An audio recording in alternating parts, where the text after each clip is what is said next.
talaga. Sobrang laki nitong ibibigay na na pera para kay Rina. At Handa na si Rina. handa ka na? Opo.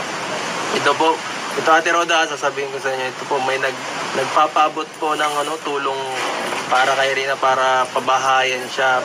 Po siya, nag-down siya ng 125,000. Sobrang laki po ng halaga.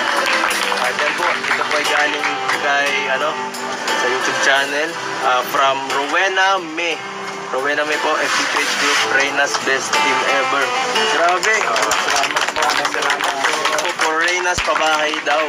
Yan. Ano masasabi mo ngayon? May pabahay ka na naman. Salamat po sa bahay. Salamat sa bahay.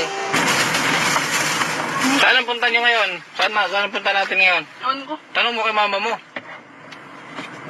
Sama ka sa Manila. Ako na. Ha? Ako naman. Tanong mo muna kung payag ka pa. Sama ko sa nila. Ako na kasi dyan. Pera ka? Ako naman. Meron bang pala? Patingin daw. Pero mo. Patingin daw. Kailangan ng pamasahe doon eh. Pang gasolina pala. Patingin daw. Para makautang ako kung meron. Binigyan ka ni Han? Ang daming pera. Utang yung 1,000. Ayun na.